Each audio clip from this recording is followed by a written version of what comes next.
मुद्दे को लेकर आपके सामने आए हैं और वो मुद्दा आपको भी उतना ही प्रभावित करता है शायद जितना इस देश के विपक्ष को करता है।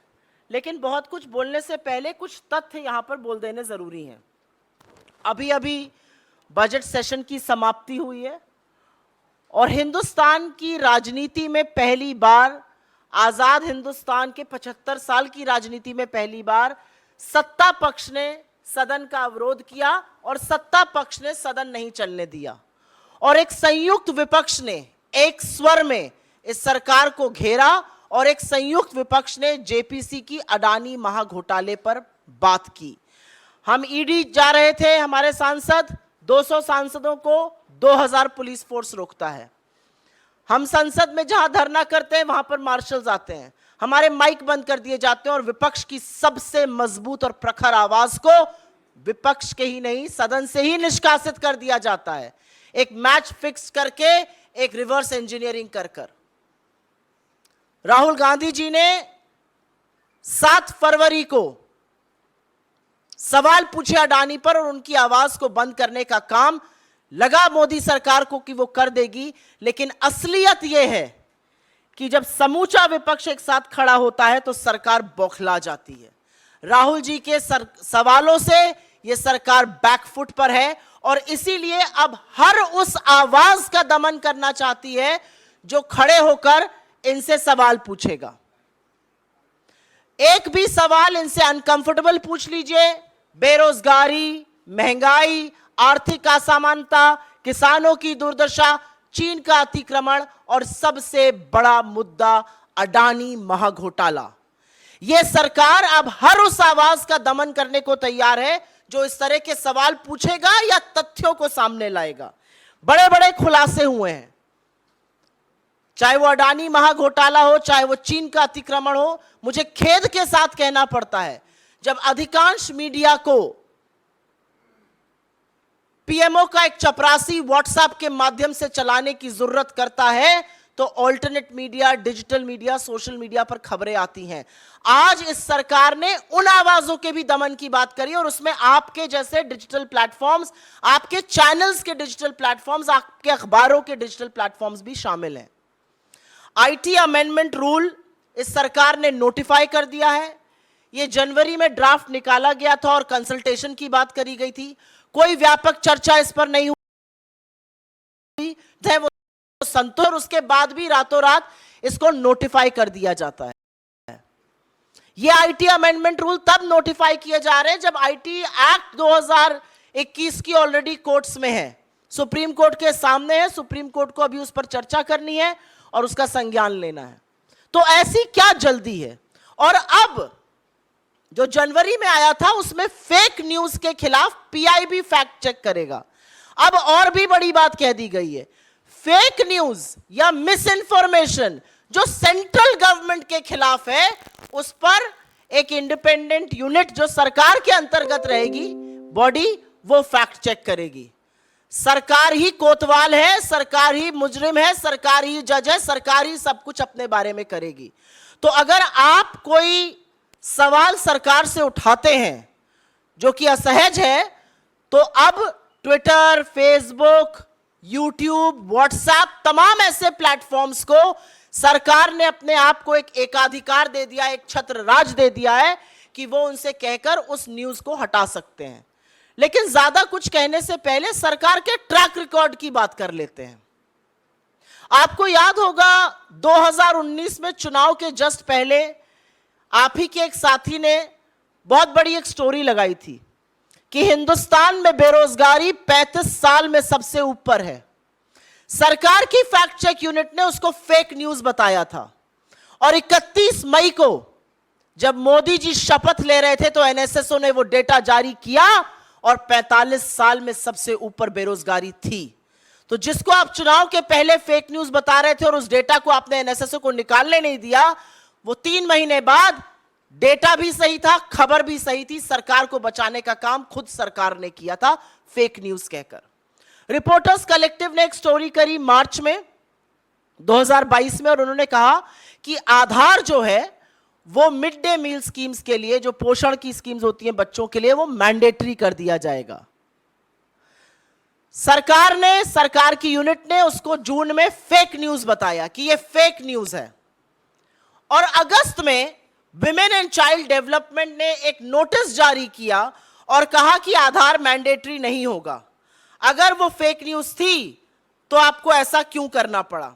सवाल सिर्फ इस बात का है। अगर वो फेक न्यूज थी तो आपको नोटिफिकेशन क्यों जारी करना पड़ा? तीसरी स्टोरी मैं बताती हूं। गलवान में हमारे 20 जाबाजों की शहादत होती है। आप में से बहुत लोगों ने सोर्सेस के माध्यम से पुष्टि कराई, आपने स्टोरी चलाई कि 20 जाबाजों की शहादत हुई है, झड़प हुई है गलवान वैली में, और उस खबर को आप इस देश के सामने लाए। इस सरकार ने उसको डिनाई किया, इसको फेक न्यूज कहा गया तब तक जब तक बॉडीज वापस घर नहीं आने लगी, और फिर डिफेंस मिनिस्ट्री को अपनी वेबसाइट पर इसकी पुष्टि करनी पड़ी। तो हर जो चीज असहज रहेगी उसको आप पहले डिनाई करके फेक न्यूज कर दीजिएगा और उसके बाद उसी पर एक्शन लिया जाएगा। मुझे अभी भी याद है यूपी में चीनी ऐप अपने फोन से हटाया जाए, ये खबर चली थी, उसको भी बोला गया था फेक न्यूज है। फिर पुष्टि सरकार नहीं करी, वहां के एडीजी नहीं करी कि नहीं ये सही खबर है।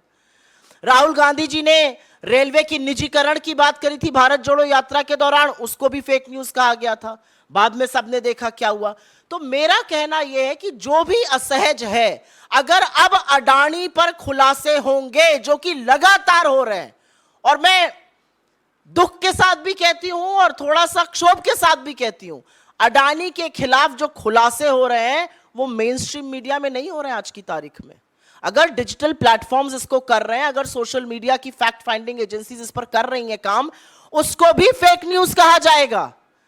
अब हम देश को पूरी तरह से सेंसरशिप पर ले जा रहे हैं, क्योंकि ये जो नोटिफिकेशन है ये सिर्फ और सिर्फ सेंसरशिप है, इसका और कोई भी पर्याय नहीं है, इसका मुझे और कोई समझ में नहीं आता है। आज मामला राष्ट्रीय सुरक्षा का है। एक चीनी कंपनी अडानी के हर कॉन्ट्रैक्ट में सब कॉन्ट्रैक्टर है, वो दहेज से लेके कांडला, हजीरा, मुंद्रा हर पोर्ट में घुसा हुआ है, उसको भी फेक न्यूज बता देंगे, उसके भी डिफेंस में आ जाएंगे। तो सवाल आज ये है कि क्या विपक्ष की आवाज को दबाते दबाते सरकार अब स्वच्छंद मीडिया, सरकार अब पूरी तरह से सेंसरशिप पर उतर आई है, और यह जरूरी है कहना। और अब ये जो एक बेतुकी बात कही गई, fake news against central government, अगर ऐसा ही है तो सरकार को आईना भी दिखाना चाहिए। भारतीय जनता पार्टी से ज्यादा बड़ी फेक न्यूज फैक्ट्री दुनिया में कोई नहीं है, और फेक न्यूज के सरगना जितनी भारतीय जनता पार्टी की आईटी सेल के हेड और आईटी सेल के लोग हैं, उनसे बड़े कोई नहीं है। लगातार उनका झूठ पकड़ा जाता है, और हम ही नहीं, सोशल मीडिया प्लेटफॉर्म्स भी उसको वेरीफाई करते हैं कि ये मैनिपुलेटेड मीडिया है, ये आउट ऑफ कॉन्टेक्स्ट मीडिया है, ये फेक न्यूज है। झूठ फैलाने का काम इस सरकार के मंत्री करते हैं, खुद प्रधानमंत्री झूठ बोलते हैं। मैं नहीं पढ़ना चाहती किसी और विवाद में, लेकिन यह सच है कि जो विवाद इस समय प्रधानमंत्री की एजुकेशन या किसी चीज को लेकर चल रहा है, उसका जो बेडरॉक है, द इशू देयर इज कि वो झूठ बोला गया है। तो किसकी फेक न्यूज की बात करेंगे आप?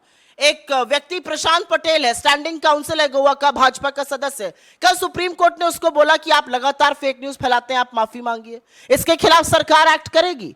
और ये जो रूल्स हैं, इनकी सबसे बड़ी खराबी ये है कि इसमें कोई भी जुडिशियल ओवरसाइट नहीं है। आपने प्लेटफॉर्म को बोल दिया, प्लेटफॉर्म को हटाना ही पड़ेगा। इसमें रेगुलेटरी मैकेनिज्म कोई नहीं है। और एक ये भी सच है कि डिजिटल प्लेटफॉर्म्स ने खुद से आगे बढ़कर एक सेल्फ रेगुलेटरी बॉडी बनाई है, जैसे कि प्रेस काउंसिल ऑफ इंडिया है, जैसे कि एनबीएसए है टीवी चैनल्स के लिए, ऐसी ही एक बॉडी उन्होंने भी बनाई है, self regulatory body. Self regulatory body बनाने की बात फैक्ट चेकर्स के लिए भी चल रही है। फैक्ट की आपको बड़ी चिंता है, लेकिन फैक्ट चेकर्स को जेल में डालना है। तो दिक्कत की बात यह है कि जब सरकार, एक हमारे शास्त्रों में कहा गया, निंदक नियरे राखिए। सरकार को ना निंदक पसंद है, ना निंदा पसंद है, ना स्पष्ट बात करने वाले पसंद है। आपको लगता है कि ये सारी चीजें करके आप विपक्ष को या इंडिपेंडेंट मीडिया को या असहज सवालों को दबा दीजिएगा, तो सच छुपाए नहीं छुपता है।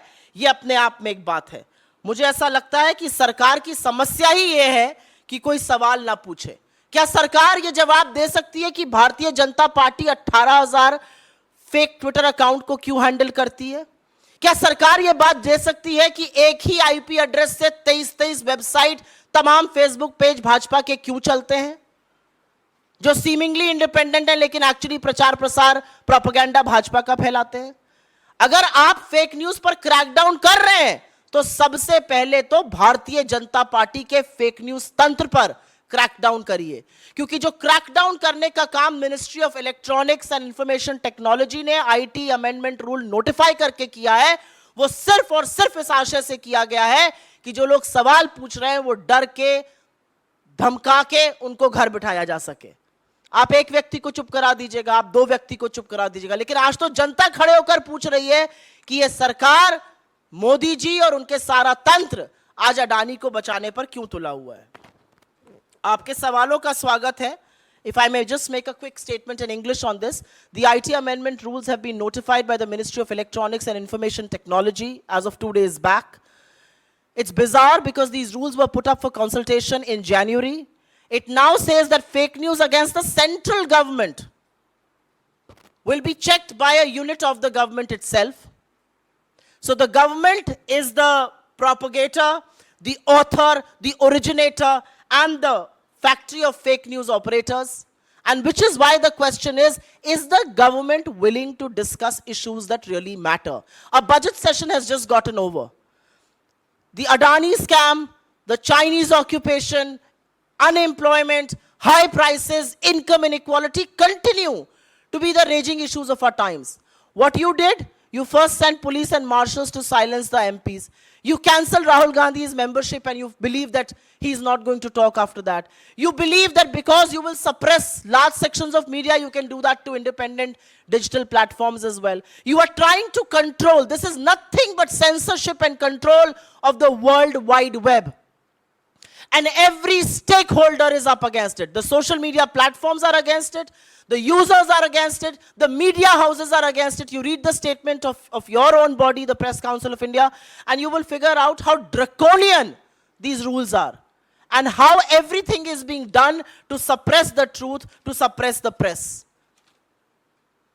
This violates India's constitution. This violates freedom of speech and expression. And more than anything else, it violates the IT Act of 2000, which is the mother law under which these amendments are being made. The uncomfortable questions, the uncomfortable truth